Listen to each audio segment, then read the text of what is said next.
Yo, check one, two.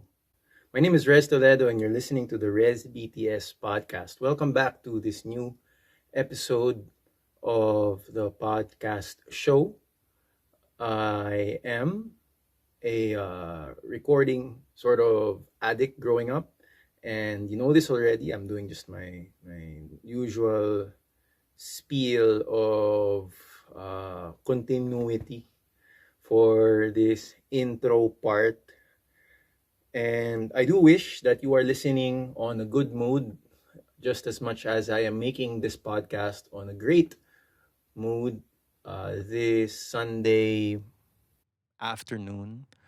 Just being honest about the timing of it all.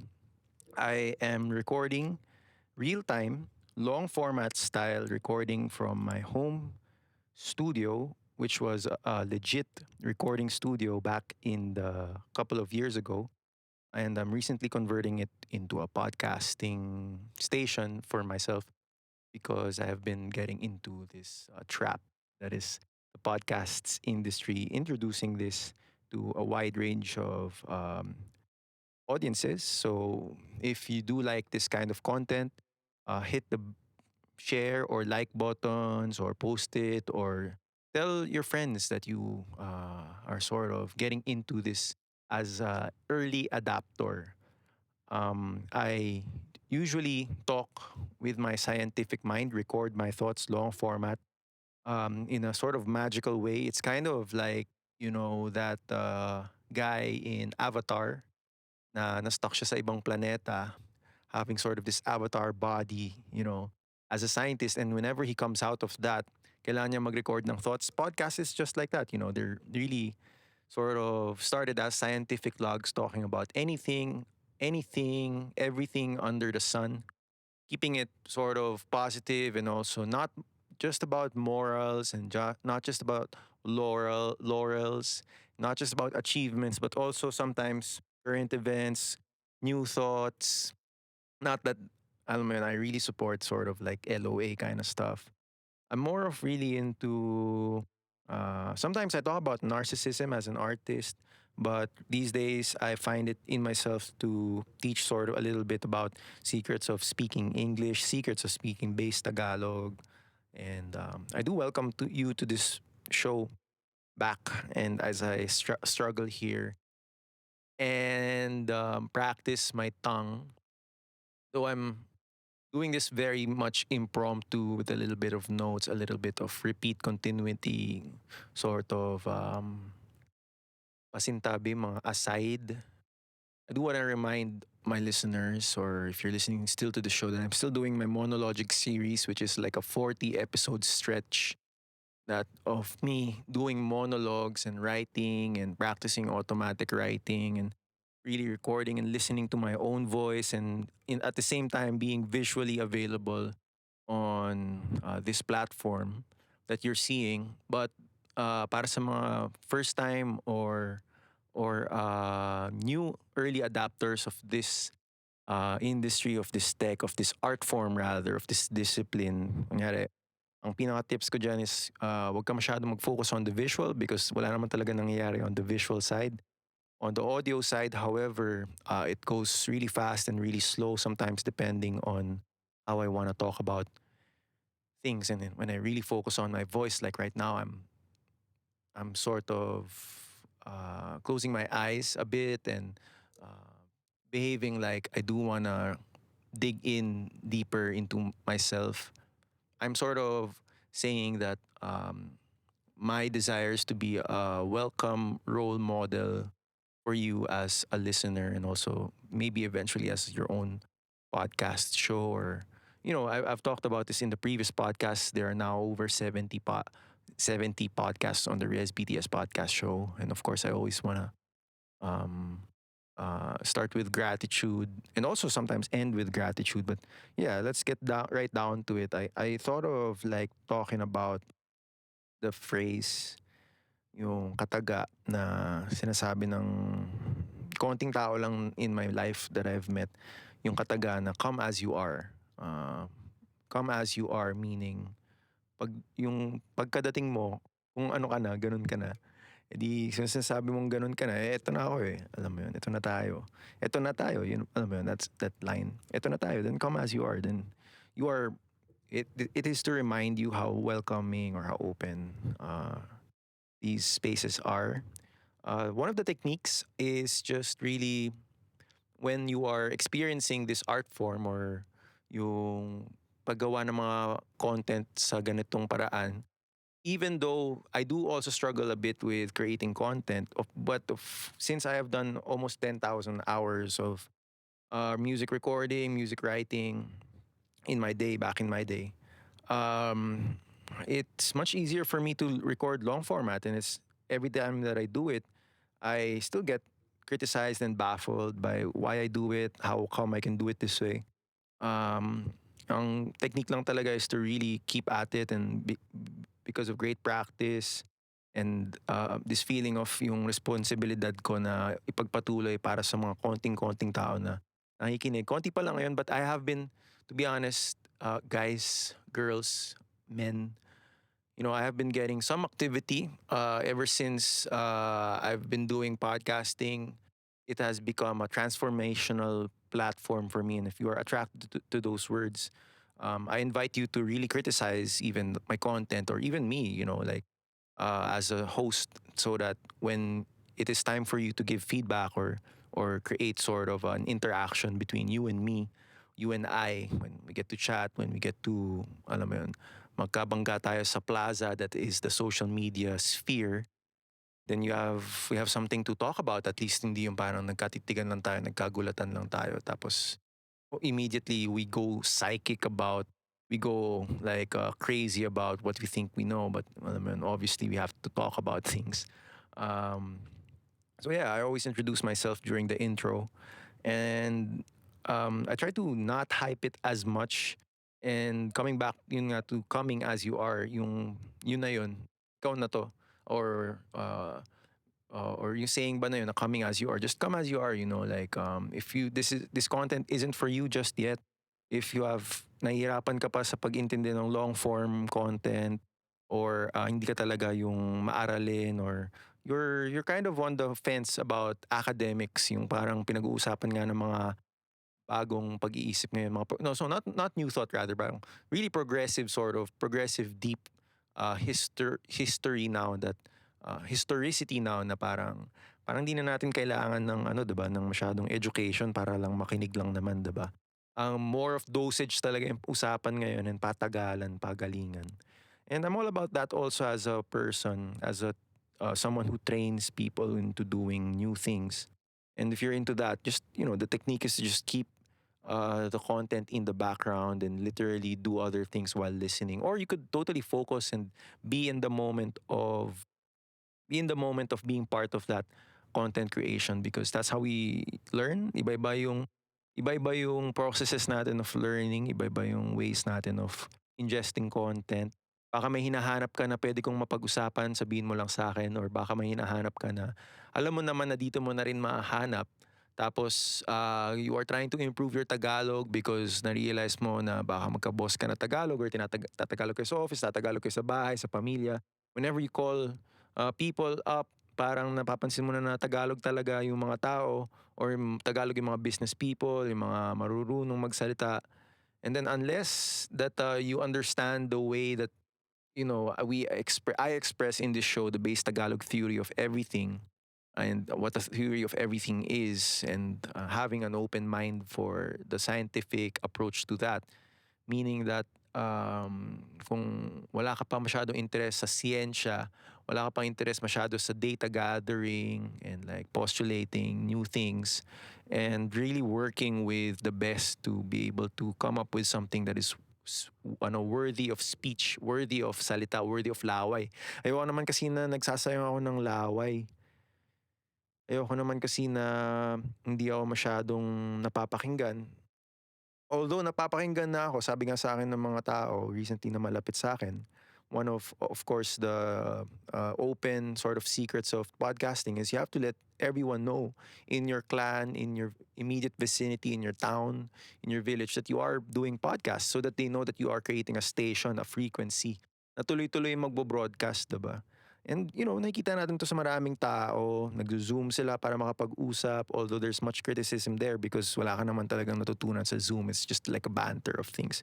Whereas here, in the Rezbt-S Podcast show, talagang pinapagbuti ko yung pagiging honest, pagiging matapat dun sa mga mali ko, sa mga gusto ko pang malaman and my desires, For example, like yung mali ko in the past episodes is like mga minuscule math problems na parang sinabi ko ata yung 1% ng 150,000 is 1.5 or 150 rather. Sabi ko yung 10%, yung 1% ng 150,000 is 150.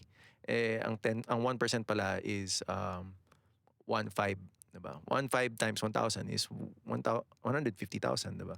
So, isa yun sa mga mali ko na kailangan kong i-reiterate if nalito kayo doon. Another pa na mali ko is maybe going on too much for like a whole hour without taking breaks. I realized that people do appreciate short breaks. People do appreciate, especially during monologues. I am breaking down my monologues now into parts, not as much sort of tuloy-tuloy. Of course, you as a listener, meron ka pa ring interactive options to block me, to not sort of listen to me anymore, to, you always have the option to make isnab, diba? Parang, ay, ito na naman. Ito na naman mga walang kabaluhan na rolling of the tongue. There's that insecurity, to be honest, coming from me, or because like, but if you know that about me na, that I am an artist, I am still young, I am still living my sort of for other people luxurious life though, but for me, I'm really in here in an old room filled with almost nothing quite as useful as the podcast itself. And what I mean by that, to translate it, is like it bears very minimum value to progress with one episode of the podcast. So it's one way of encouraging listeners to really focus on the progress, the tracking of the journey of it all. I started podcasting last year because of the hardships of Eastern and Western clashes. And as sort of a learner, extreme learner myself, natutunan ko na it's much easier to really just be honest and express myself this way. And if you're getting so much inspiration from that, and that makes you kind of smile, that makes you kind of kilig na kilig. So it's all normal. I mean, I feel that as well with whenever I listen to other podcasters, and when I listen, of course, when I was a young listener, I've always been listening to the radio, to AM, to FM. It's kind of similar, same, but not, because podcasts, wala naman pumipigil sa mga podcaster to really show and say what they really want to record. 'Di ba? Yung sa pagre-recording kasi, kumbaga, maraming tao hindi sila sanay na nakikinig ng matagal. Ang sanay sila, 'di ba, yung mga short format, for example. In contrast, giving contrast to the art form, 'di ba? Yung mga kalaban ng podcast, usually, mga hindi nila katapat, is usually short format, sort of content na palasak na, 'di ba? Palasak ng obsolescence, 'di ba? Pagiging palasak, yung obsolescence is a concept that is not so much studied in our local culture, but is a highly venerable sort of concept in international tech culture. Obsolescence, yung paano nagiging palasak yung mga bagay.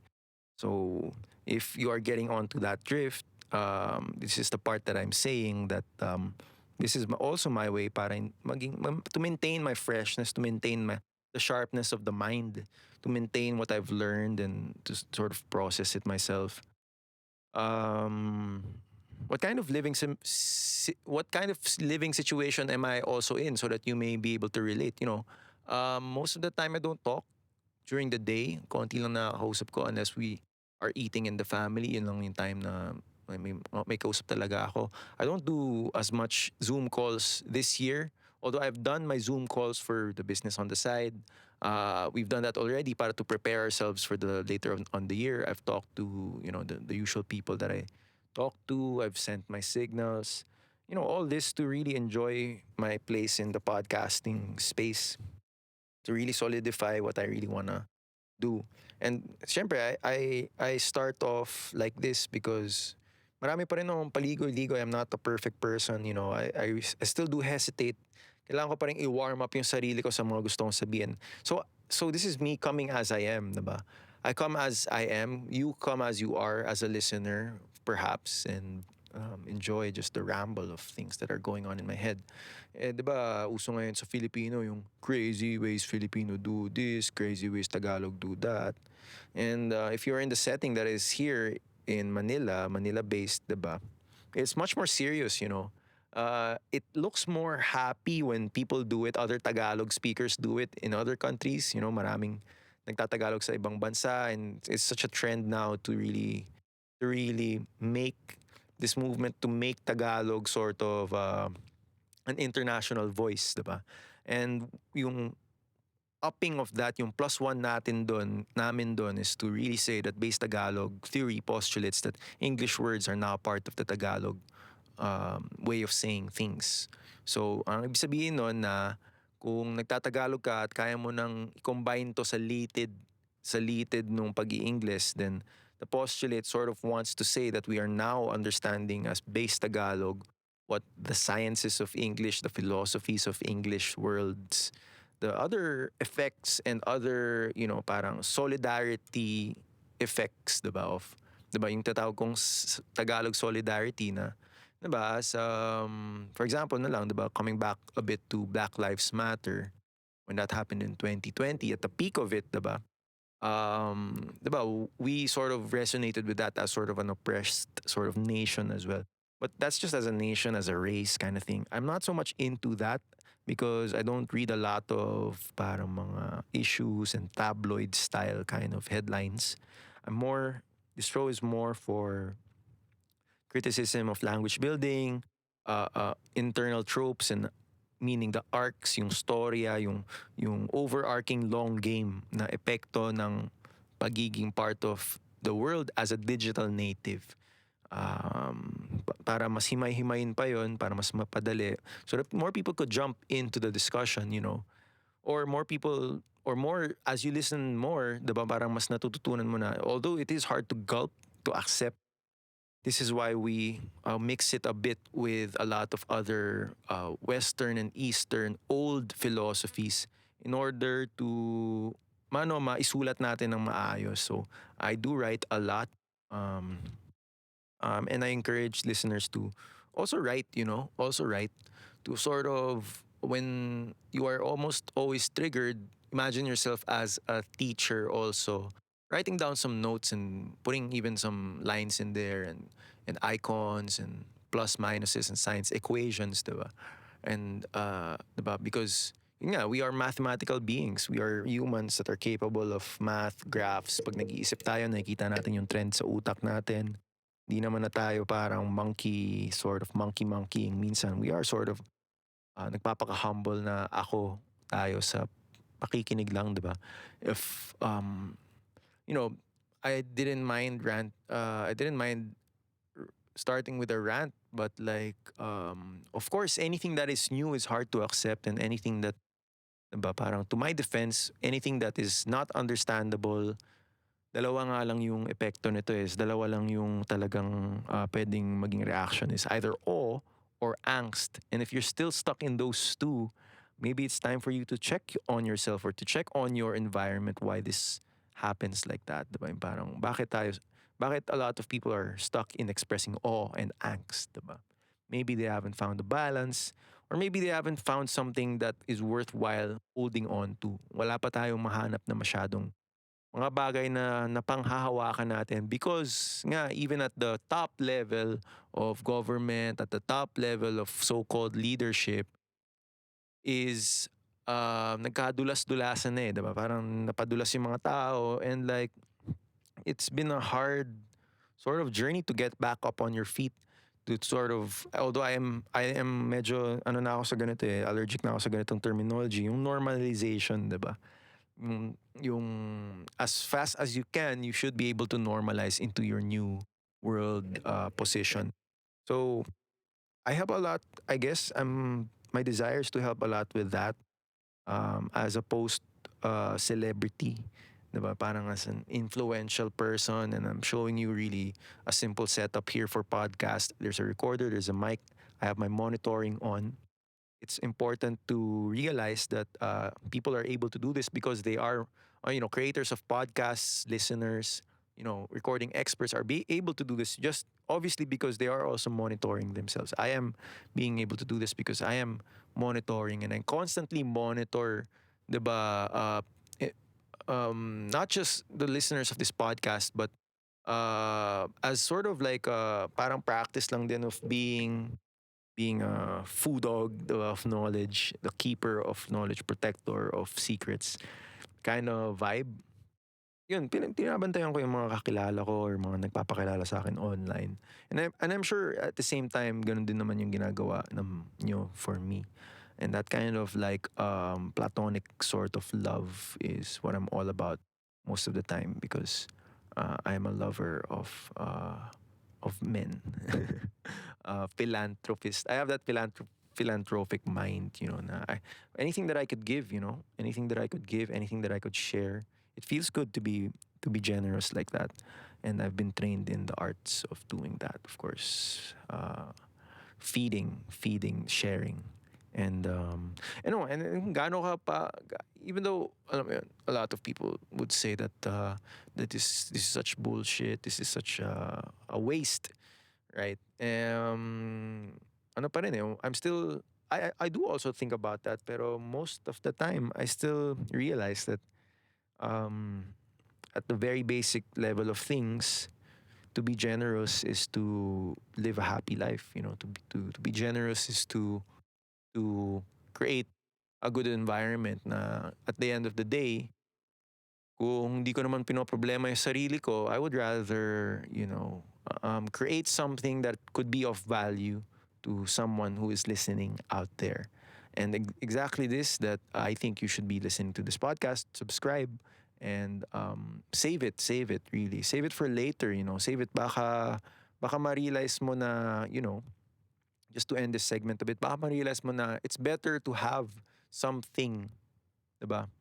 Than to look for it at a time na na wala ka nun, 'di ba? So later on na time, na oras, na panahon na maisip mo, sana meron na lang akong ganito, sana nakuha ko na lang to. It's the same thing with almost any practical living kind of practice, and podcasts is one of those.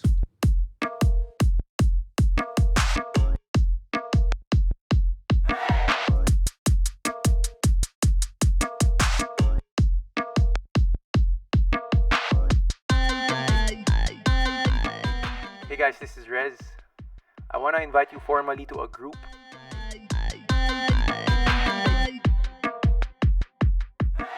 It's called Rezbt-S Podcast Hub.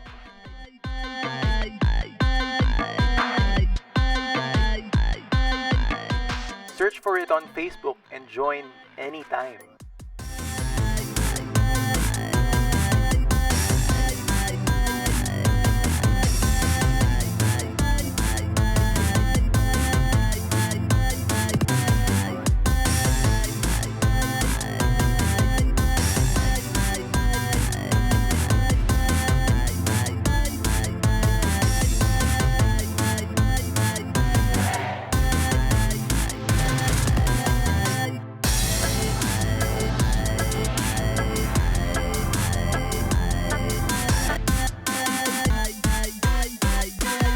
In the town where I was born, the time is slow and the government is filthy.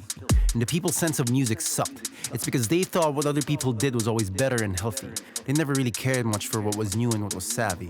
They only tried to love what they themselves can copy.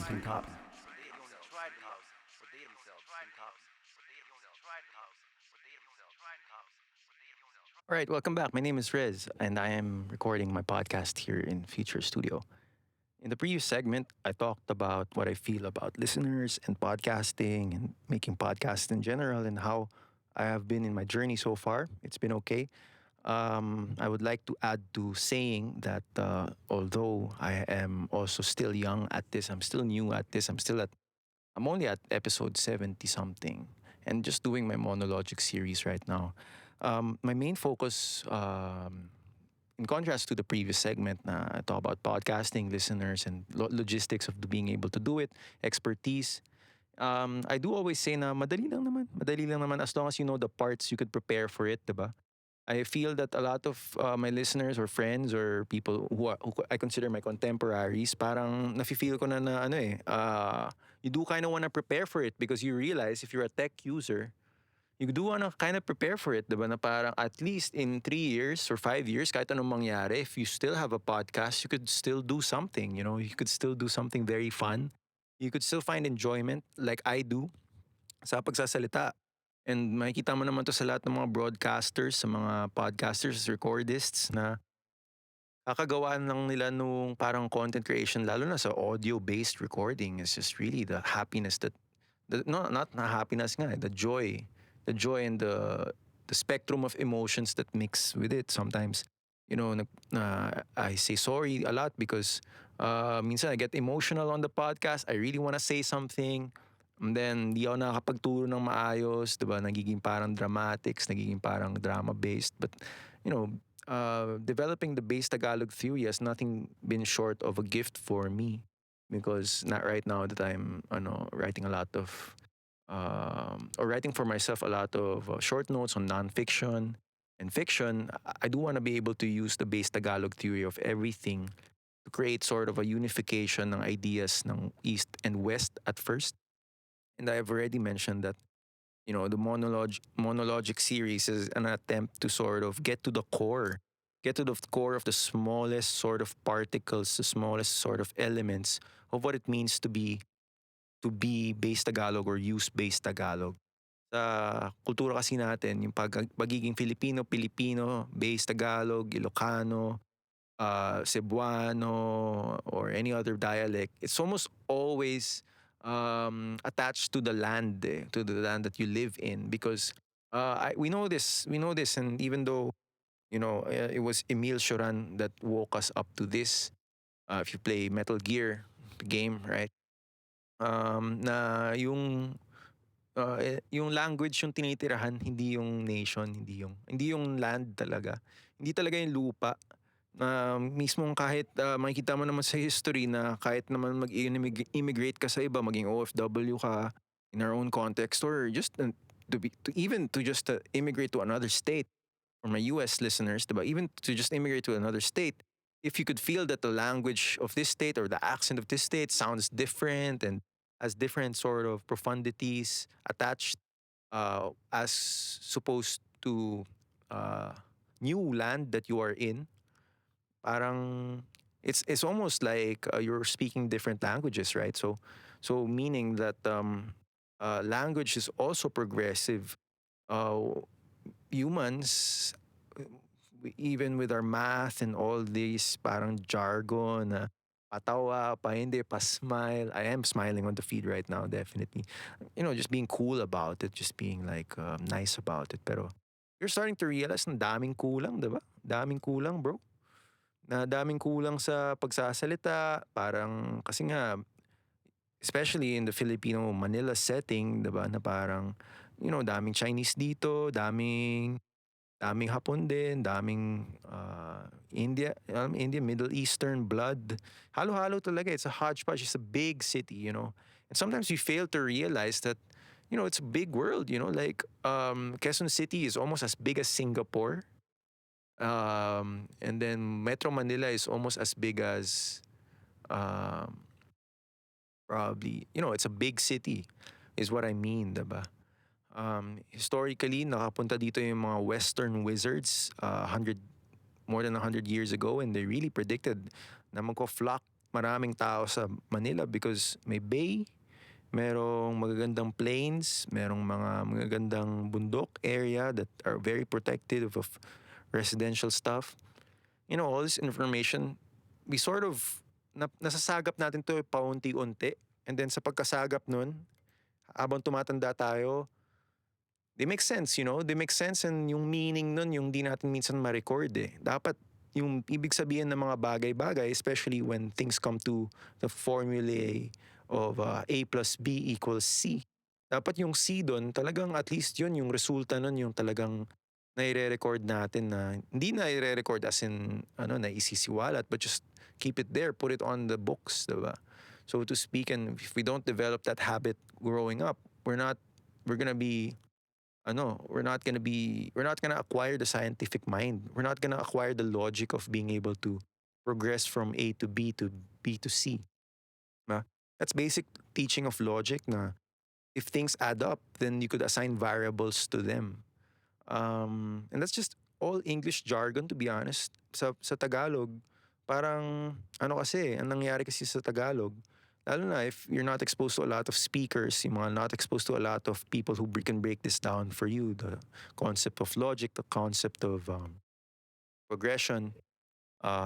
It's just like music, na habang nakikita mo na napabano ng pabano at pa konti ng pa konti talaga yung gumagaling makahabol sa totoong music, is habang napapansin mo yun, nagiging paulit-ulit ka na lang dun sa parang kumbaga yung tunog ng music na boring naman, palasak naman, wala namang ibang lyrics, diba? Parang, this is my criticism of local music even here, Tagalog, if you're Bisaya or from Mindanao, the Tagalog palette, the Tagalog taste, the Tagalog lexicon for lyricism is so small, diba? So, whenever people sort of repeat into that, or repeat something of that, it's just like when you really imagine it from an artistic perspective or just from a thinking perspective, parang nakakasawa na, diba? Na parang, para bang yung laway ng ibang tao, yun pa yung niluluto, tapos yun pa yung ginagawang bago, kunwari, tapos nire-repackage, yun na ganyan. But at the very core of it, it's just,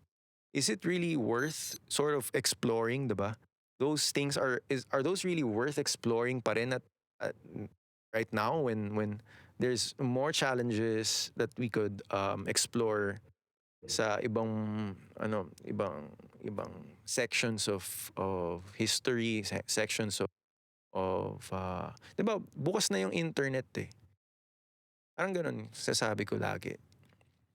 And record for myself, 'di ba? Record for this monologue series na bukas na yung internet. You can go deep with any sort of platform channel. You could find some red band content. You can find some paragraphs and books worth of things being reported, things being analyzed, things being uh, alam mo yun, parang pinoprocess ng mga tao na nag-iisip. So kung matalino ka na, ma-realize mo that there's more to sort of study, there's more to sort of listen to. And it's just all about the styles, diba? Parang hindi mo nagde-decide. Actually, one of the things na talagang nire-remind ko sa sarili ko is just be decisive. Decisive, not to hesitate, not to sort of become confident, diba? Have sort of a stand, be righteous about things because we know some things are empirical to be true anywhere you go, diba? Yung basic na pagiging mabuti or basic na pagiging introspective. Yung talagang pinag-iisipan mo and then ginagawa mo yung mga tasks mo when talking about something, 'di ba? Parang unang-una pwede naman nating tanungin, ano ba 'yan? When I say something like trending onomatopoeia, ano ba 'yan? O yung unang tanong mo, paano ba 'yan dinidiscuss? How is that experience, the trending onomatopoeia, right?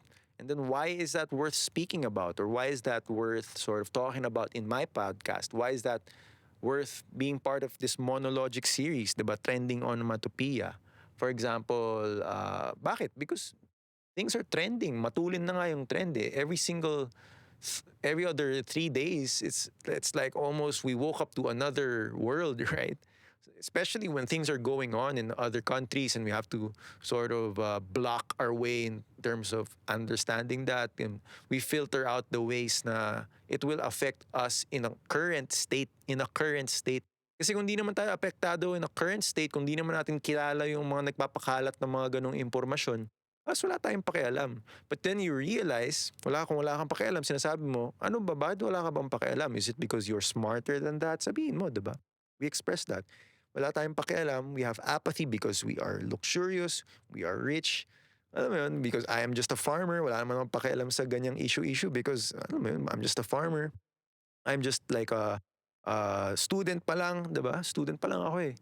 Nahilig lang naman ako dito kasi ah, nahilig lang naman ako dito kasi sabi ng kaklase ko or sabi ng tita ko, sabi ng tito ko, sa ganitong type of style tayo makikinig, long form. Para I am even open enough that whatever you learn from this, although you can't talk to me about it and you can sort of also message me about it, voice message, ganyan. Parang para labanan natin yung radikal na kabobohan as we go farther and farther from the BS core, 'di ba? Ano na tayo, pakalat na tayo ng pakalat.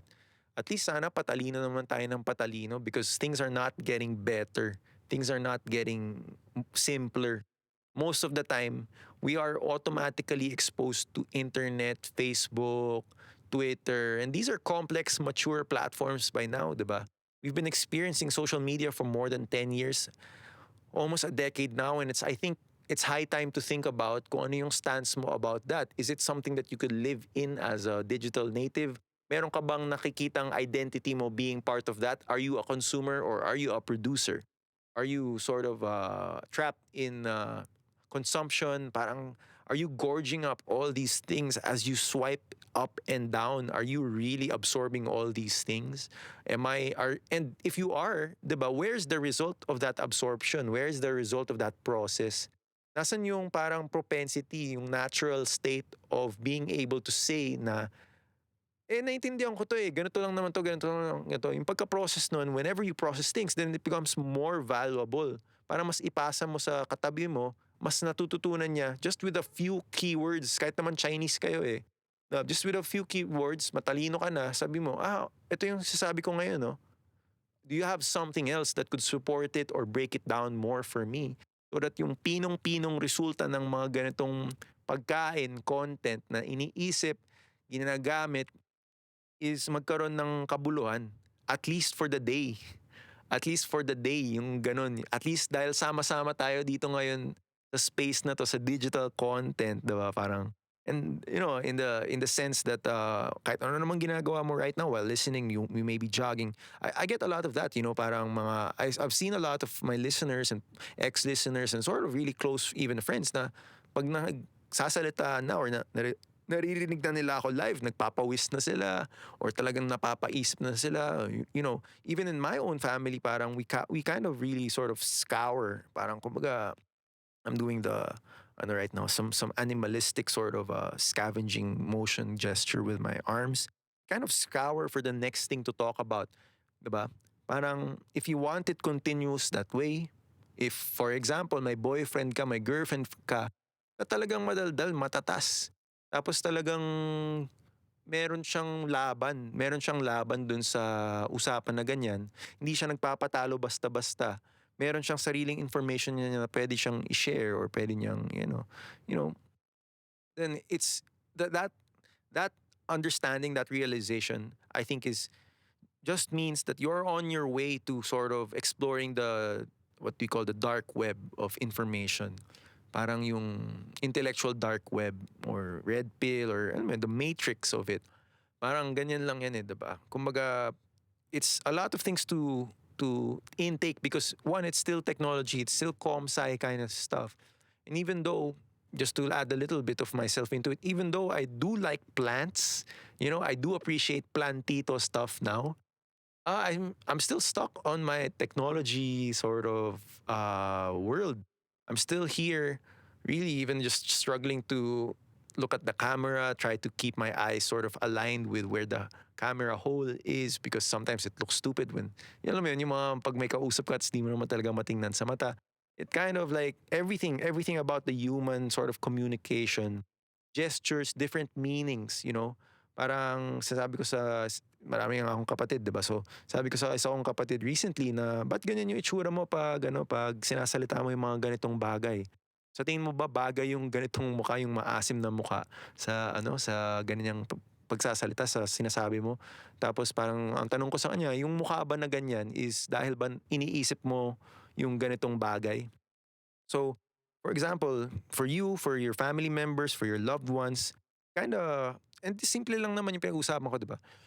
You kinda notice when you're really looking at something that may mga katapat yung audio na video, kumbaga may yung visual laging may kadikit na na audio. So, kung na-experience mo na ng maayos yung video at na-experience mo ng maganda yung audio as well, it's more of like language and communication. Yung pag-study nun is really questioning kung tama ba yung pagka-express ng gestures, for example. So for the audio listeners, I'm doing the two-hand kind of thing, diba? You know, that a lot of podcasters do now. And to sort of express confidence with the words and to really carry up the meaning, right? Because sometimes we forget the interconnectivity of these things, diba? And if I am to formulate a base Tagalog theory of everything, I just realized na kailangan ko maging tapat sa pagnanasa ko, yung desire ko, yung kagustuhan ko mismo as a person na maging confident about what I talk about, to really practice it and to really sort of almost be an adept to it. Which is funny because whenever I bring down yung word na adept means parang kumbaga sa music world, adept means medyo parang intermediate user ka na. Kumbaga sa magic, medyo marunong ka na. Hindi ka pa wizard, adept ka pa lang, pero marunong ka na, diba? Adept ka na. So kunyari marunong ka na or naaral mo na paano maging marunong, marirealize mo na kailangan mo muna i-practice sa sarili mo. Kailangan mo muna to do your own thing, you know. Kumbaga, kung gusto mo matutong magsulat, kailangan mo muna, kung gusto mo matutong magsalita, kailangan mo muna matuto ulit magsulat. And ako, I do this, you know. I've been handwriting things, I've been writing down, and because I realized that it's part of my work, you know, I spend maybe 2 or 3 hours a week writing down some new characters that I want to remember, writing down sort of really training my mind to parang tulad nga sa Chinese, diba? Yung sa Chinese characters, pag ine-explain ng even the calligraphy experts, diba? Pag ine-explain nila yung ibig sabihin ng characters, which is visual scratches, so to speak, so visual sort of cues, each character, each stroke has meaning na kailangan i-memorize ng linguistic brain mo. So when in doing that, you are actually training your brain to attach specific meanings to each stroke of the pen, right? And that's writing in general, diba? And writing in general also has this posterized, sort of signalized sort of aspect na kung hindi mo talagang inaaral or hindi pa bukas yung part ng brain mo, hindi pa pukaw yung part ng utak mo, di gawin mo na, gawin mo na. Gawin mo na yun, diba? Parang unahan mo na yung kapatid mo actually. Unahan mo na sila, diba? Sabihin mo na kailangan mo nang ipagmalaki. Parang ganun. This is just my tip, you know, this is just bro advice or like expert advice, you know. Kailangan mo ipagmalaki na, nakakakinig ka na pa lang ng mga ganitong content at naiintindihan mo na sort of. In order to process that, kailangan mo sabihin sa nanay mo. The same way na sinasabi ko sa nanay ko kung ano yung naiintindihan ko sa podcast ni ganito, sa mga sinabi ng ganito. Ano ba yung take ni Peterson sa ganitong libro? Ano yung take ni Joe Rogan sa ganitong issue na nangyari sa States na sort of pinag-uusapan din ng mga taga-UP dito. Just to spill the beans a bit personally, you know, I have been literally teaching my family of the Western history tropes because I'm using base Tagalog to sort of reprocess that, and one of the purpose of that is really yun nga, because I could speak it with English but on a Tagalog setting. Sa pagtatagalog ko nung theory, naiintindihan ko mas lalo, you know, the sort of yung tinatawag nilang international version of current news, yung araling panlipunan. Because we live in a society, 'di ba? Maraming mga tao ngayon, na-realize nila, man, even though we are so individualized, kahit pa ako na independent person ako, matrigger lang ako ng something sa internet, meron lang something na bagong marketing ng ganito, or may bagong telepono, bagong gear, bagong ganyan. You know, the obsolescence creeps up on me. Natatablan ako nung parang sa loob-loob ko lang, and I'm sorry for using this word, tangin na parang kailangan ko aralin to, parang kailangan ko mas mag-look into it. We have to sort of check it out, diba? Because I know at the end of the day, I don't want to spend the whole year not being able to understand what just happened. Ang nangyayari kasi pag hindi ko naintindihan what just happened, kunyari yung kahapon, yung 1 week ago, hindi ko naintindihan. Eh yung last 2 weeks ka, hindi ko maalala masyado eh, unless I'm looking at pictures, diba? And there's a lot of that already. But, habang binabalibag natin yung, yung past na yun sa harap natin para talagang namnamin, para sabihin man lang na, ito, naintindihan ko to eh.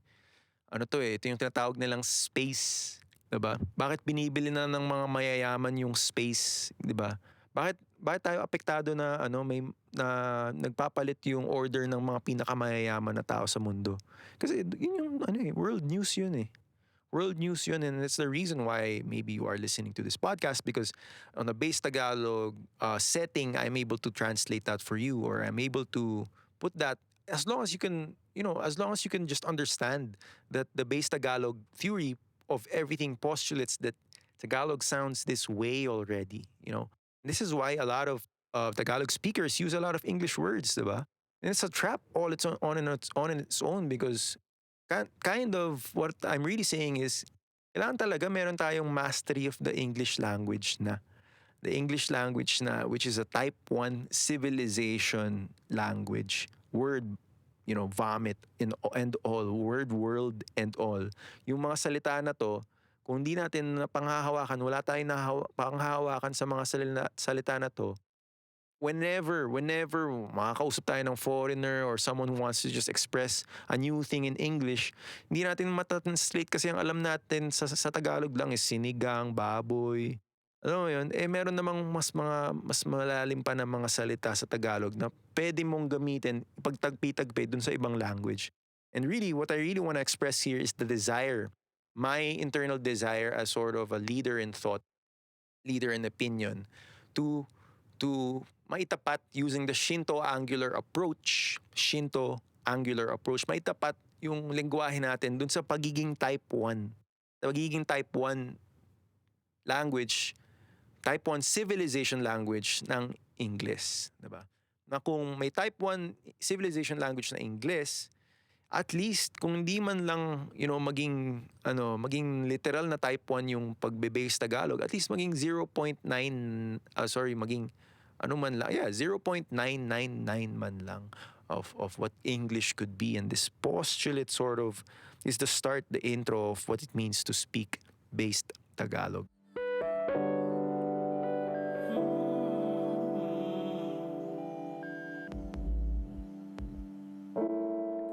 Hey guys, this is Rez, the creator of Someday Dream, reminding you that a new Someday Dream music single called Two Lovers is still out on Spotify and other music listening platforms. You could go ahead and share and play that song for your loved ones and friends. Again, thank you for being part of Someday Dream all this time. Happy listening.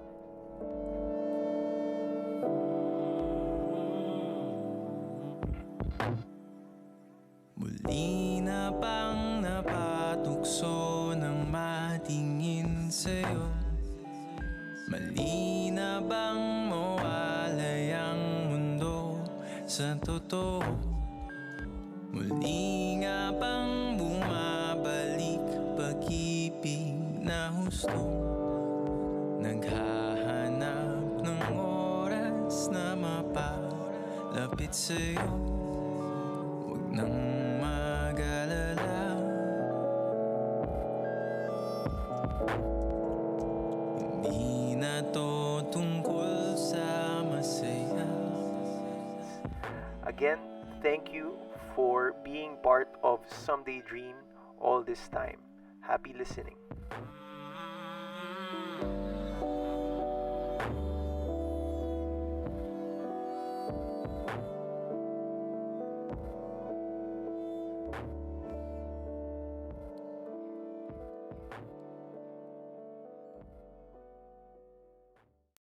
Isa sa mga pinakamahirap na pag-usapan para sa akin is yung yung status anxiety, which inaaral ko sa college, na talagang struggle ng maraming tao, even mahirap, matalino, bobo, mangmang, wise, the wise, the struggle of status anxiety, this constant sort of anxiety and stress of being and knowing how to express your own status, diba? Because whenever we break from our zen, from our meditativeness, from our peace of mind, and for example, diba, nag-aaral tayo, we kind of want to break, gusto natin mabasag, diba? Gusto natin sort of mabasag muna para yung pakatotoo nung past is ma-breakdown pa natin, diba? Ironically.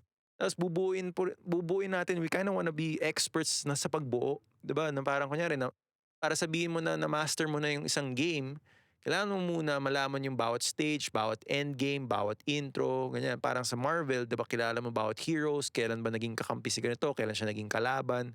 The same way, as if that we are editing ourselves into the story, the cultural narrative of the now, in the same way, ganun natin talagang pinipilit.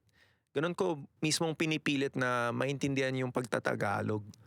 At sana nagagawa, ang tanong ko nga sa mga listeners ko, nagagawa mo ba to sa nagagawa mo ba to sa ibang ibang lengguwahe or sa ibang dialect? Nagagawa mo ba to dahil na itatapat mo yung pag-iilocano, kabing Kapampangan sa Tagalog? Sana, 'di ba? Sana, because Tagalogs are very open. We are a minority. Tagalog has always been a minority. It's considered as an ethnic indigenous sort of group, but the blood flows. The blood sort of talks, it speaks. Kumbaga, yung money, yung money nun, yung kayamanan nung language na yun, nagsasalita pa rin yun, diba? At naririnig pa rin natin tuloy-tuloy. What that means is, if you're into comparing things like me, if you're into thinking about that, I ask really myself, sa Tagalog ba, bakit ba nirespeto yung mga Tagalog kahit saang part ka ng, kahit sa anong part ka ng Pilipinas? Nirespeto yan, and it's a language of leaders. It's a language of people who really want to be understood. And at the same time, being able to combine Tagalog with based English, kunyari yung based Tagalog Taglish, parang, why is that a discussion? Why is that always being brought about, diba? Why? And maybe this is why you're listening to me, or maybe, parang kumbaga, this is how, sorry, that you are able to resonate with, puta, iba-iba yung itsura ng mga tao. Minsan puti, minsan itim, minsan brown, pero pag magtagalog, pare-pares lang yung sinasabi nila, pare-pares yung mga jokes nila. Paano nangyari yun, diba? I am one of the guys who are starting to act on that reality na observable, diba? At sa pagiging observable nun, ina-apply ko lang din yung mga natutunan ko sa mga established na institution para maintindihan ko lalo kung ano yung nangyayari. So, pag may nangyaring isang bagay, I could always just go, ito kasi yan. Ang dati kasi ganito na, so ganito na yung resulta. A plus B equals C, right? Ang pinaka nangyayari at pinaka ginagawa ko ngayon is really even recording it, diba? Even recording it, yung mode nun, diba? Yung pagiging peace-loving Tagalog na nakikita natin sa mga memes, yung pagiging peace-loving Tagalog ba? Kaya mong i-record long format at maramdaman yung pagiging peace-loving Tagalog? For me, it's as simple as saying, I give you the peace of the Tagalog. The peace of the Tagalog be with you guys, because I resonate so much also with that, the peace-loving Tagalog, diba, na conflict mitigation. Now, whenever there's conflict, now sa panahon ngayon, the conflict really is in the communication, diba? Kasi yung Bisaya may ibang sinasabi, yung Tagalog may ibang sinasabi, yung ito. Alam mo yun, may iba silang translation of different sort of aspects of things. Where's the unification there? Where's the peace there? Where's the love, right? Where's the love for being one with each other? Diba, parang uso ngayon yung mga kapatid-kapatid, realizing that if you kind of really want to show yourself as a leader, you kind of really have to treat everyone as brothers and sisters. Diba? Parang di mo naman gagawin sa ibang tao na kaya nga pag nasa labas ka, kahit sinong makausap mo, basta magtagalog na kayo agad, parang trading blows na yan of where you're coming from agad. Kaya nga sa monologue na to, sinasabi ko na I'm already way past 50 episodes of podcast. Sinasabi ko, galing ako sa podcasting exploration, and then ginagamit ko na ngayon yung pagre-record, just to come back to that, as a way to create new pathologies, new parang bagong sa brain, bagong ways to fire up my brain, na binubuo ko na to. Sa tingin ko, lumalaki na yung utak ko sa pagiging ganito. And at the same time, for my listeners, I'm expressing that I'm able to express my intellect, my heart, right? Na kasi natutunan ko na being independent, being sort of marunong, may kaya, matalino, kaya naman natin mag-survive eh. Hindi naman natin, lalo na kung nakakapagluto ka naman na, nakakabili ka naman ng pagkain, kahit saan, commercial na pagkain. Marami ka nang ibang nagagawa, nakakapag-edit ka, nakapaglaro ka, 'di ba? Nakakapag-aral ka habang nakikinig, alam mo 'yun, nakakapagsaya ka habang na nagsasayaw. Parang the idea there is, hindi ba dapat mas marami pa tayong nagagawa habang mas tumatagal? Kasi sabihin, 10 years mo nang ginagawa yung trabaho mo, 10 years ka nang nagigitara, nagpapiano, hindi ba dapat parang may resulta or may nakakapagsabi na okay yan ah, okay yan ah. And yung proseso ba na yun, in my questioning, should it happen within society, within your own community? And how many specific people should be able to say that to you? May mga joke nga sa atin, 'di ba, na parang kahit 2 tao lang yung mag-react, okay na eh, 'di ba? Or 1 tao lang yung mag-react sa post mo, okay na eh. And if you say something that you feel like a lot of people could resonate with, yung meron agad reaction na feel mo, it makes you feel good, right? It makes us feel validated. Yung sasabi nga ng best friend ko, sabi ni Vio, that sometimes he talks about, this need to be validated. Bakit may ganun? How do we get in that place in the first place, diba? Is it because of cancel culture, diba? Parang nakikita na natin ngayon na parang, alam mo yun, the direct opposite, the direct sort of opposite of cancel culture is that we should be able to, parang accept more and more, be more inclusive now, diba? Instead of canceling things, instead of saying outright judging people na ang matangkad is ganito, pag matangkad, sabihin mayaman yan. Or like pag pandak, pag dwarf, ibig sabihin bobo yan or wala yang alam. Diba? It's different. It's really different from reality because ang napapansin ko, we are now sort of as digital natives, ini-escape na natin yung mga napanood natin sa Netflix. Yung the bullshit of Game of Thrones, the fiction of that. Diba? Parang nagiging nagiging aware na tayo dun sa kapasidad natin to distinguish, makapag-compare, to distinguish, machane. Ano yun na yung word ko machane. Ito non-fiction to, ito fiction to dito. Wala na to, di ako sure dito. Ano na lang yan, marketing ng tuta na lang yan. And then, these small things, these favorite stuff of ours na characteristic of our own understanding of the world. Minsan tinatago natin, 'di ba? The same way na tinatago ko yung talagang gusto kong sabihin dati.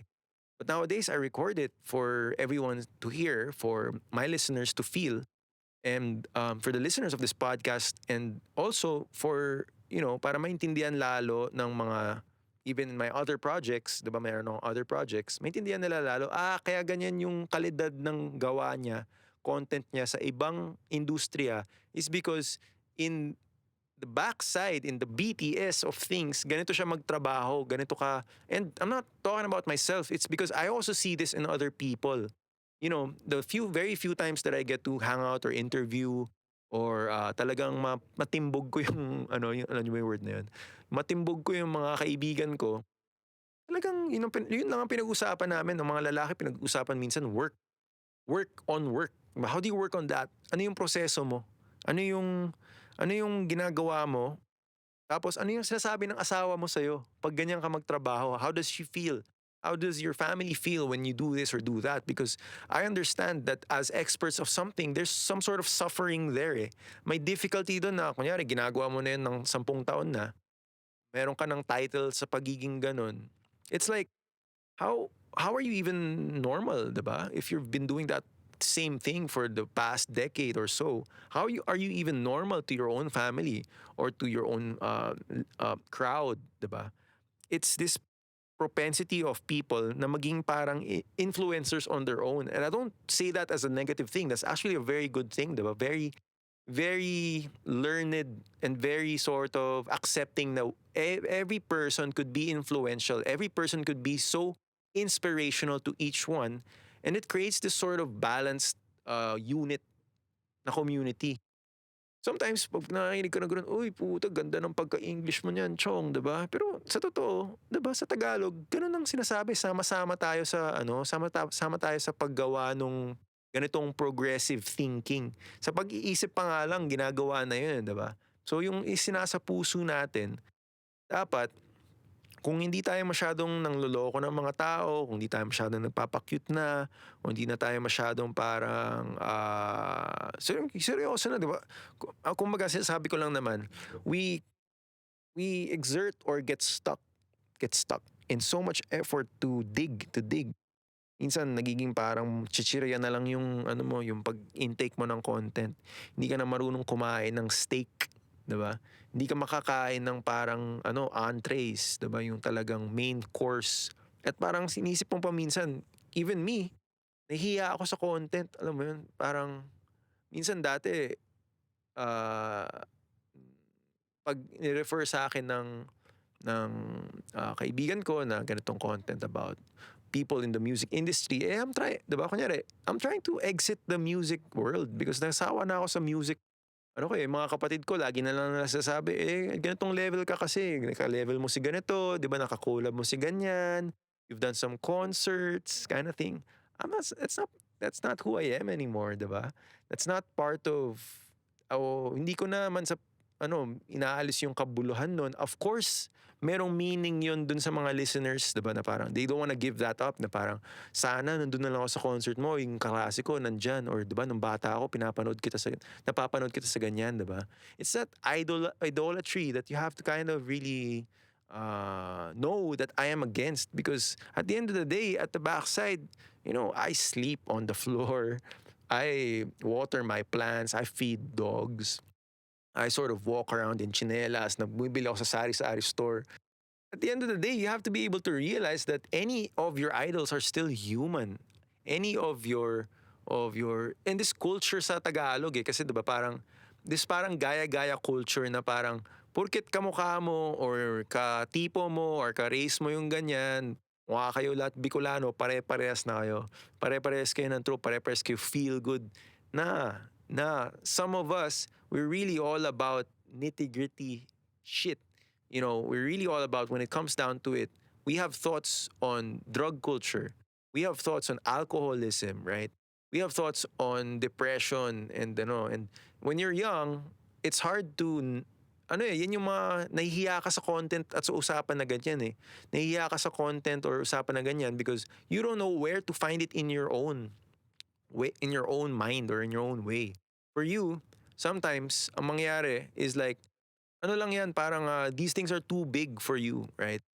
These things are too, sinasabi mo sa sarili mo agad, baka hindi pa to para sa akin kasi alam yun, yung diffusion of responsibility, yung parang kumbaga sasabi, minsan may tendency tayo na, kunyari, nakakita tayo ng krimen, imbis na magalit tayo or magpa-apekto tayo or makakita lang tayo ng mali sa Facebook, sa social media natin, imbis na magalit tayo, iniisip natin, iba ng tao na maglilinis niyan, meron namang janitor niyan eh.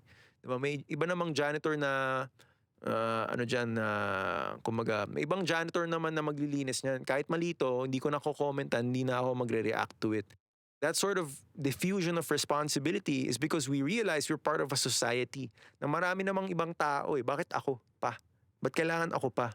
Diba? Pwede namang siya na lang. Ayun, nakatitig din naman siya eh. Siya rin naman, wala rin naman siyang ginawa eh. So wala rin akong gagawin, diba? This is called the diffusion of responsibility. Sa 100 na tao, 90 of those people will assume that 10 of those people will do something. So, ang nangyayari, nagiging idol yung 10 na yun, di ba? And it just checks out with the way consciousness works. If I'm to get deep about it, you know, in the base Tagalog theory, I talk a lot about how consciousness works because they are now talking about the physics of consciousness. No? Paano tayo magkakaroon ng sort of computational um, pagtatagalog, ba? Paano natin i-apply lahat ng alam natin sa physics, metaphysics, and how yung matter forms, paano naging physical yung isang bagay, paano nagma-manifest yung sinasabi nilang kunyari bakal na tunaw ginagawang solid, or yung salt na ginalagay sa pagkain nagiging mas masarap na bagong thing. This is sort of at the core of questioning yung pagtatanong natin kung ano ba talaga yung kamalayan ng tao. Paano natin nalalaman at meron ba tong kabuluhan dun sa talagang ginagawa namin? Ibig sabihin ko, is like, ano ba naman yung iniisip natin yung may katuturan ba yung iniisip natin kung paano tayo talagang nakapag-iisip? Paano ba talaga tayo nabubuhay? Because when you're talking about this, you realize, and there's a word for it that was used by Greeks, yung logos. Dahil sa kamalayan na yun, dahil sa consciousness na yun, sa constantly pagtatanong mo nun and applying computer science into it, physics, quantum mechanics, and like the concept of the small versus the the empiricalness, yung pagiging totoo ng big space, the big mind, the big sort of everything sort of philosophies. How does this apply then to yung simpleng-simpleng pagtatanong lang na kung ano yung kamalayan natin, yung consciousness natin? And when you think about this, hindi ba, just like when you are hanging out with your favorite friends, for example, isn't it the basis for being able to speak deeply? Yung parang nagiging malalim na, o malalim na tayo, sarap na nito pag-usapan, diba? Napapaganon ka. Napapaganon tayo, and then hindi pa tayo sawa dun. Sabihin ba natin, ba't kaya ganun, no? Ba't kaya ganun, no? Why? We kind of ask that of ourselves. And then sometimes we get stuck and we cry. Or like we just, or we forget, you know. But there are those who push it to the limit.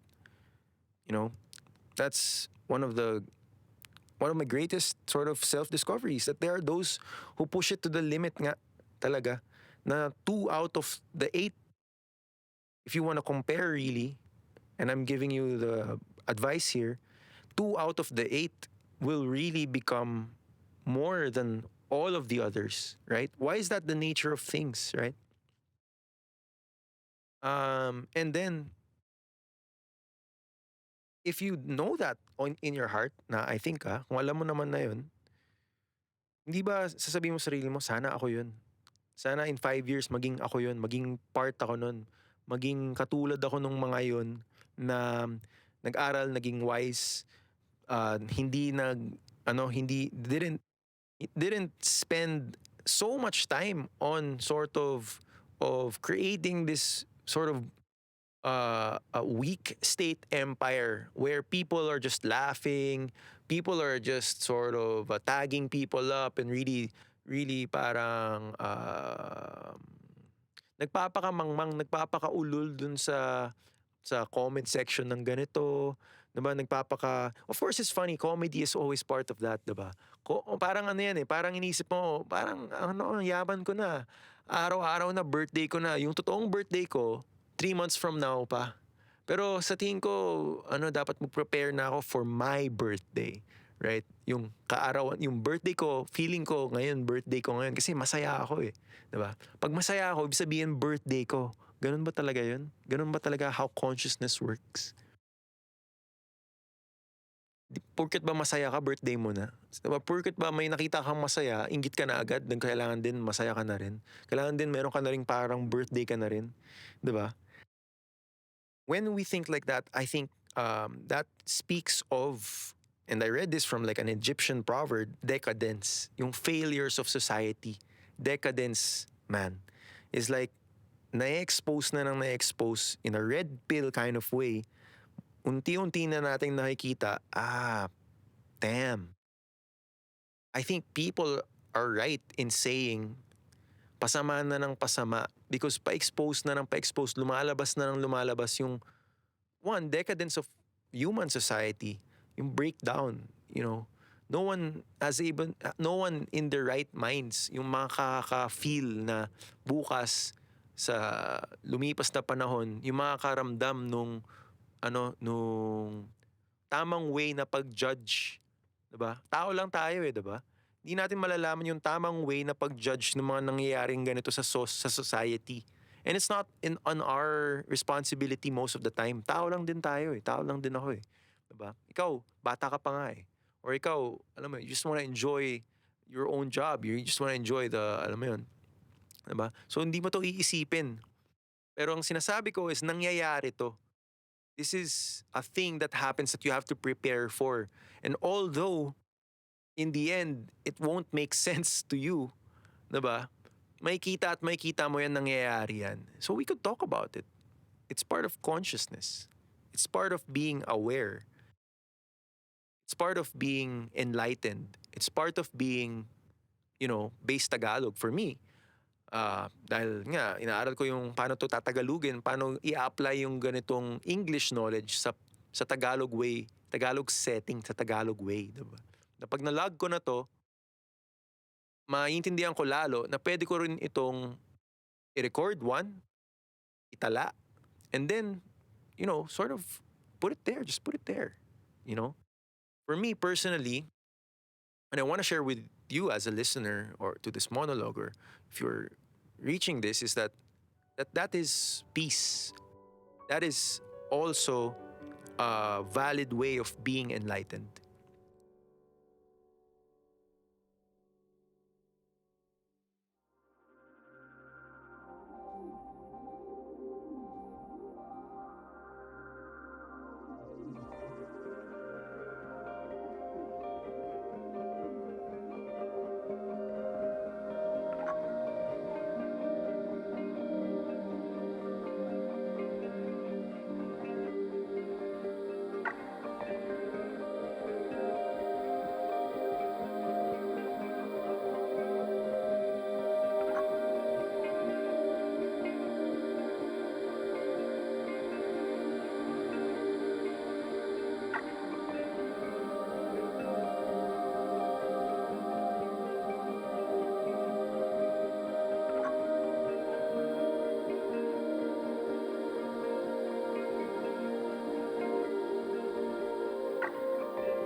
Three, two, one.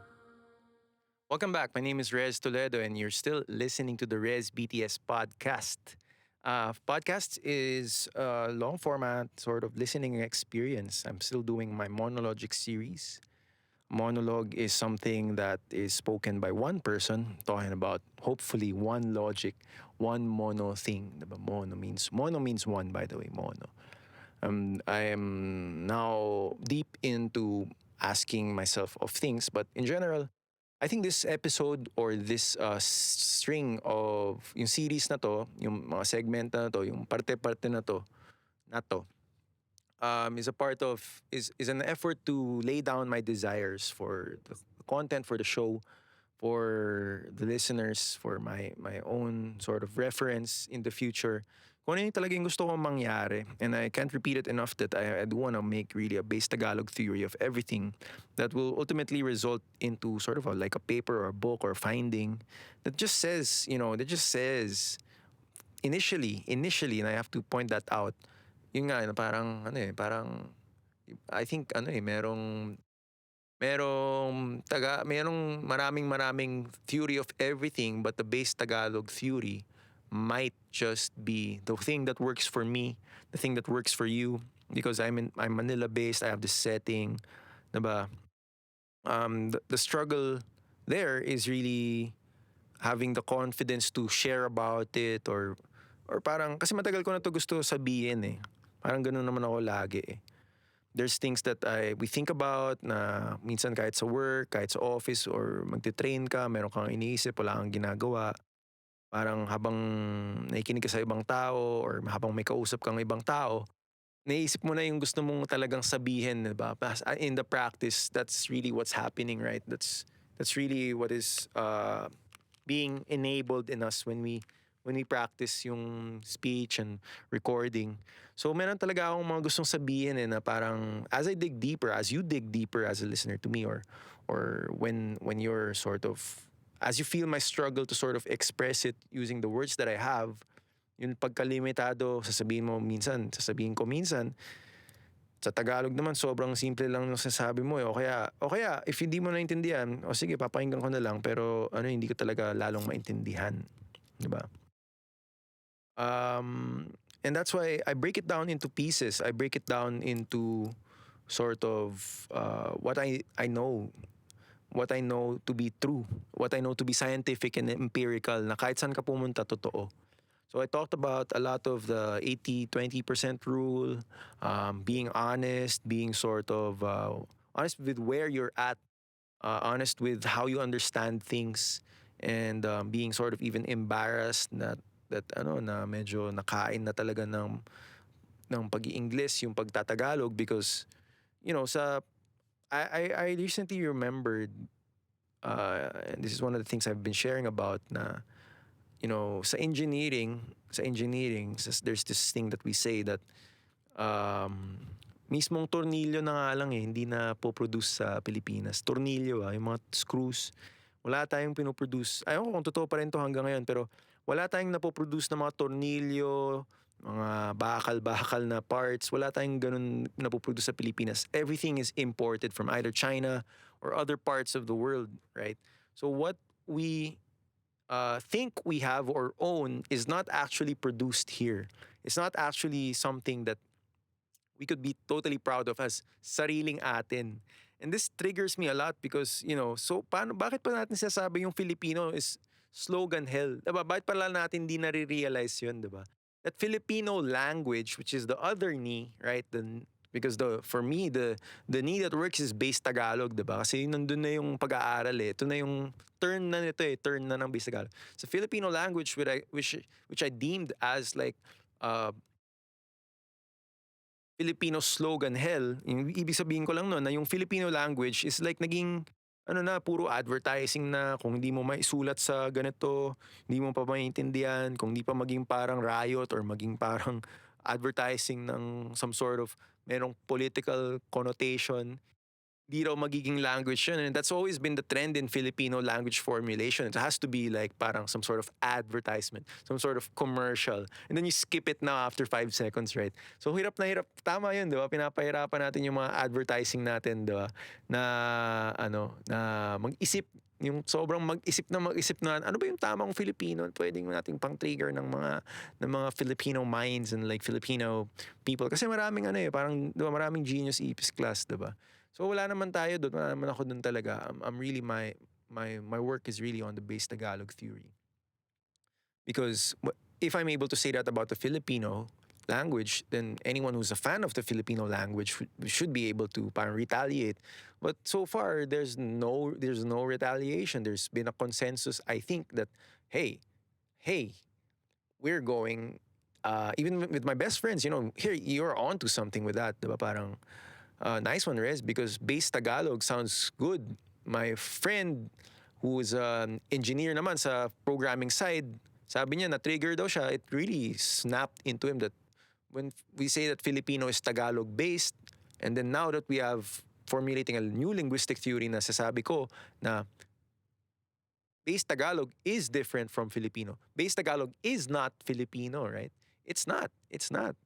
It's because the Filipino wasn't able to create something like this, diba? Wasn't able to do anything about it, right? I wouldn't say as much that it failed, but all I'm saying is that the slogan hell of it has failed to create agency because advertising is at the lock of sort of commercial arts marketing ng tutaism, 'di ba? Yung marketing ng tutaism in Chinese is gao de sinsai, yung parang puso ng aso. So it's like, alam mo yun, and malalaman mo naman to pag nasa networking ka, sa marketing ka, all that they talk about is how to market a brand, a dog food, or to market a soap, how to make people talk about something. And then recently, medyo natapos to nung isang commercial yung napugot. Diba? Yung ganong klaseng marketing ba is still marketing or just consciousness terrorism or it's like trending onomatopoeia. Diba? Onomatopoeia, diba? Yung talagang, yung nag-trend siya, naintindihan mo, yun na yun. Yung tunog nun is what it is. How people reacted to it, yung wow, or wow, anong klaseng commercial ba yan? Tama ba naman yan? Diba? Anong klaseng lingwahe yan? Diba? Tama ba naman yan ipakita visually? Yung ganun, onomatopoeia na yun. It was trending, diba? And it was really effective in a way. Kung kakampi ako dun sa director na or advertising na nag-isip nun. But the question there is that really necessary? Diba? Kailangan ba talagang umabot sa ganun? And I think due to necessary, due to creative sort of necessities, umabot sila sa ganun na kailangan nilang i-promote yung soft drinks ng ganun. Diba? Because nandun na umabot yung design nila, yung marketing ng tutayismo nila. Doon nila naintindihan yun. At doon ko lalong naintindihan na, damn, marketers of this design know about this, right? Right. And kahit pa sabihin mo na ang bobo nun. Actually, wala naman nagsabi na bobo yun. Actually, people talked about it because it was smart as fuck, right? It was really something to talk about. It was worthy of speaking about. Alala ko pa, birthday celebration ng isa sa pamilya namin, and we were eating and we were talking about that, right? Because yun nga, since nakapagsasalita na nga pala ako, nakapagpa-podcast na ako, nakapagre-record na ako, honestly, the pressure to speak, to have an opinion, to be actualized, yung maging in the moment, is the pressure of that is being applied to every one of my listeners, the clan. Alam mo yun, not just my, I told this about, I told this to my best friend, sabi ko, hindi naman porket yung, na nagre-represent ako or I joke about a family unit is everyone in the family gets it. In any family, there's of course yung joke na itong tao lang na to yung inaasahan sa pamilya, diba? Yung joke ba na yun na parang, ay, ako lang naman yung inaasahan dito, diba? Nauuso yun eh. Nauuso yung mga ganong trending onomatopoeia na talagang dapat natin pinag-iisipan. And it attests to the capacity sa pagiging masipag, pagiging the hero of your family, the hero of your own unit. And it's in these moments that we are reminded of our own insecurities. It's in these moments that we battle with shame. We battle with the idea of, tama ba? Tama ba itong ginagawa ko? Parang, sa tingin mo ba karapat dapat? Diba? karapat-dapat ba na pag-usapan to or tama ba naman lumalabas to sa bibig ko? Parang ganun yung iniisip ko right now eh. Parang, or minsan, but I don't think about this when I'm in bed, of course. I don't wanna regurgitate it bago ako matulog talagang. Hindi naman ako sa ganun. Iniisip ko lang for the sake of practicing that thinking of it and being honest about it in the moment is something that I am part of. Kamukha ng ng pag hindi natin naiintindihan yung mga ibang tao na mahal natin. Parang sometimes you send signals, we're very digital now, so parang kumbaga ang nagiging nagiging way na lang natin because malayo na, for example. We don't talk anymore like we used to, right? Nagiging malayo na. The signals has to be sort of key. Parang yun na nga because we don't start to bridge the gap na as digital natives, minsan nasanay na lang tayo na basta na lang ibablock, basta na lang i-unfriend, pero kausap mo yun lagi So that's ghosting, right? We're talking about ghosting. Now, parang yung fear ba nun na parang, ba't mo yan ginawa? Or, kaya ko tong gawin. Kasi sino ka ba? Sino ka ba talaga? You're just someone that, ano ba talaga tayo, diba? Yung ganun. Parang nakakahiya na nga yun kasi once we learn how to be human, parang nakakaya yun gawin even on a digital scale because we learned that there what people think of us, it's really not up to us. Parang you realize, 'di ba? Kung paano ka tingnan, paano ka makita ng ibang tao, sa kanila naman yun eh. Hindi naman din yun sa iyo eh. 'Di ba?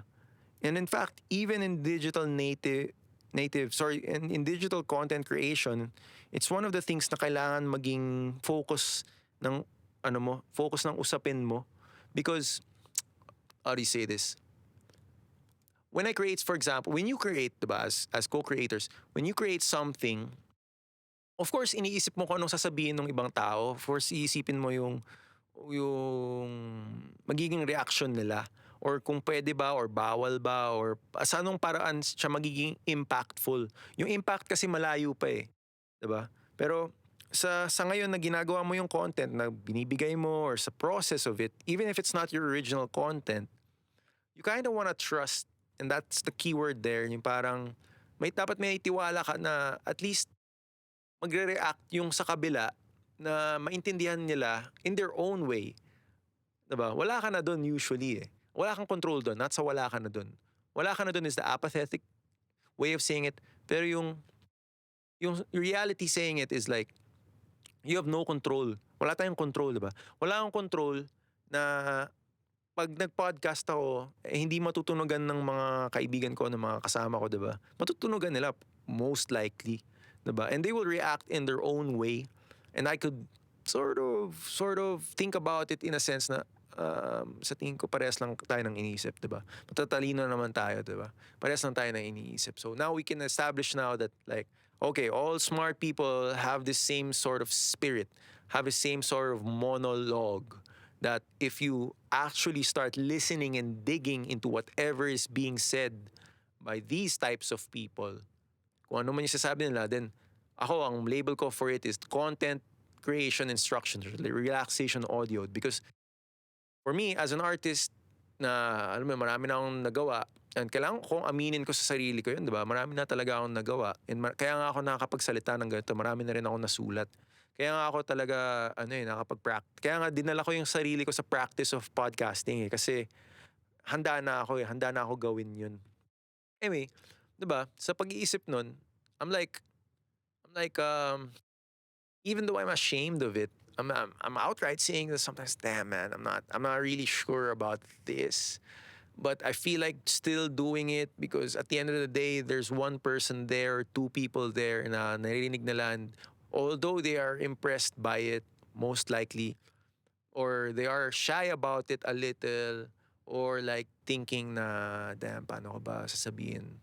Diba? Parang ganun minsan eh, diba? Parang, even with my own sort of people that I've interviewed, mahirap sabihin na parang I followed your career, bro. I followed your sort of I mean, I love being part of your office, 'di ba? I love, 'di ba, yung mga ganong, 'di ba? Sige, daan ako sa office na yan, or like part ako niya na kahit di mo na ako pasweldohan, basta part ako niya na meron tayong movement, ah. Yung pagsasabi ba nun, it takes a lot of honesty, one, and in our culture, parang talagang in this culture, part of it is the opprobrium, 'di ba? Yun nga, yung word nung nabasa ko, favorite word ko, opprobrium eh. Halos parang minimina na nga eh, opprobrium, 'di ba? Minimina natin yan eh, talagang nilalagay natin. Just put it right there, you know? You don't have to cover it up. You don't have to parang, just be honest, you know? May mga kilala ko mayayaman, nahihiya sila kasi mayaman sila, 'di ba? May mga ganun. May mga kilala ko may hirap pero walang hiya. Tapos kung magsalita, puta, kala mo mas mayaman pa sa'yo. And then that sort of energy is just about that energy. Wala nang ibang ibig sabihin nun. Wala na yon ibang dapat analysis na kesyo merong agenda. Yun yung benefits of not having an agenda within friendships, 'di ba? And natututunan ko to, ine-express ko to outright, to be able to record that I'm at a point that although I have these in my heart, parang sinasabi ko na, you know, I could be a role model. Everyone could be a role model. Lahat, not just me. Everyone could be a role model sa thinking na, hey, this is acceptable, you know. This is like a thing. This is a thing that we could check ourselves up on. Parang, 'di ba, chine-check kita eh. Chine-check mo ako eh, 'di ba? Or chine-check, or napapanood mo sa ibang tao, itong kuya number 1, chine-check na si kuya number 2 this way. And then nilalagay niya yung sa sarili niya. Ganyan. So ikaw, natututo ka naman kasi bata ka pa eh. Natututo ka naman and you're like, fuck man. I'm like, I should be able to do that in 5 years or 2, 3 years, 'di ba? Kailangan habulin ko 'yan. I'm talking now about I think what I'm really getting at now is the contempt. Yung parang, I don't have a Tagalog word for it, pero yung hindi siya pagsisisi, yung parang talaga eh, the word is contempt, you know, na nilalagay sa puso ng mga tao. Mga tao, o kahit gobyerno, o anyone na namumuno, or anyone na may posisyon, there's contempt, you know, and this is what drives sort of politicians even. Anyone. Na parang, tama ba to na hanggang barangay level na lang ba ako ng pag-iisip? Yung mga sinusunod ko, yung mga leader namin is like talagang, biruin mo yun, mula sa pagiging talagang Mindanao boy lang or like hard worker lang, mahalos maging tinitingala ng hero ng bayan kind of thing, or mga ganyang storya ba na rags to riches kind of thing. If you're getting into this now, it should make you feel safer to know that everybody feels it. You know, even the highest people, you know, the people na magaling magtago nun. Yung magtago nun, hindi nila pinag-uusapan yun, they still feel it. And I could assure to you as a human being that you are not alone in feeling contempt. You're not alone in feeling small. Diba? All the people, especially yung mga nag-iisip, or tumatanda, nahihirapan, you know, we kind of feel that. I kind of feel, you know, how alone it is, right? How stupid it is even sometimes. How useless, diba? Walang kabuluhan. Parang, I mean, who am I, diba? Who am I? I'm just this guy who's recording monologues alone and, you know, being hopeful that some way or another may makakakita na talagang I'm passionate about doing this because I want to do what I'm passionate about every day and practice that every day instead of being depressed, crying when you sleep, instead of being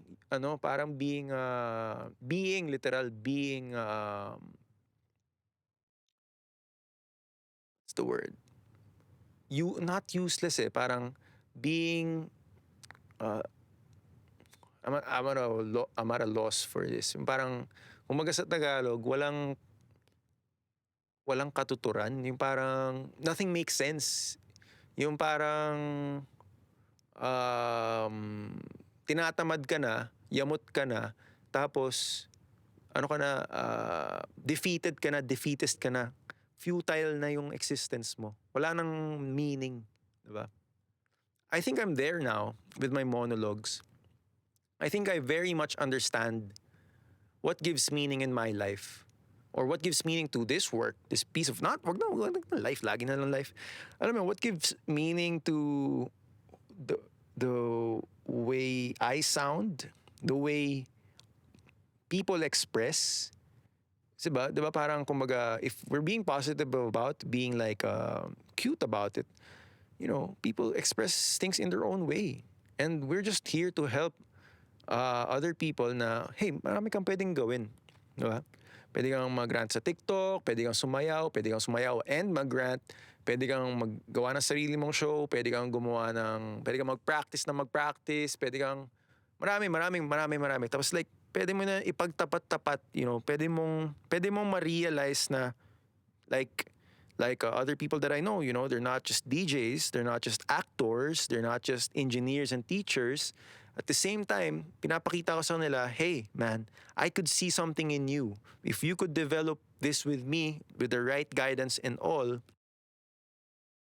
look at what could be done about this resource. Diba? Resource yan is skills, technology, language. At the end of the day, it's something that we gather.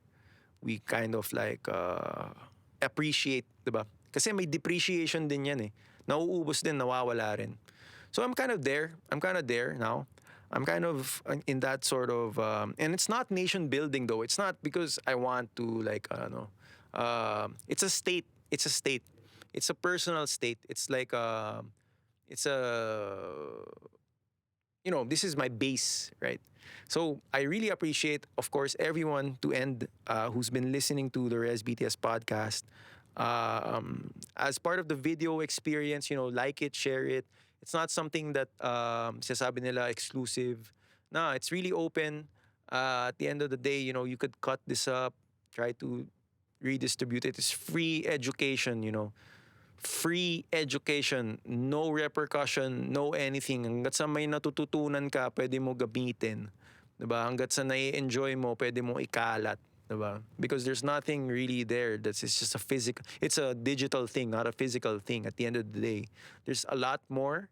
I produce 2 a week now. So if you can follow that, I mean, follow the content creation cycle, it gets easier and easier, you know, even for my listeners. You can encourage anyone, your friend, your boyfriend, your mom, your dad, your brother to sort of jump into the space with us. You know, there's an us factor now in this Rezbt-S podcast, which is, I'm really appreciative of and surprised even na parang may activity na, no, na I never imagined really that after 6 months of podcasting that everyone who talks about me, I could freely talk to them about podcasts and I could freely invite them over. It's just that everybody knows that I'm doing my monologic series. So yeah, tapusin na lang natin doon. Pero yun, kinagagalak yun ng mind ko and ano, parang, umaga, may natutuwa naman pala ako na some people could appreciate and every once in a while jump into the experience, you know. I do appreciate this on my own. Is that what I really want to say? On my own, I do appreciate this and I will still continue to do the monologic series and I'm getting nearer at my desire to find it. Diba? To find that thing na sa tingin ko marireveal sa akin within these episodes. If not, okay lang din because there are more exciting ways to elongate. There's more exciting ways to explore naman and mas marami. I think, you know, I'm just in a positive luck. Nakita ko na yung world building nito. Matayog na and you know, there's names involved, there's like companies involved, whichever, whatever, there's industries involved, but like if you understand where I'm coming from, then it helps me a lot. Thank you very much. My name is Rez Toledo and you're listening to the Rezbt-S Podcast. I'm out. See you guys in the next episode. Bye.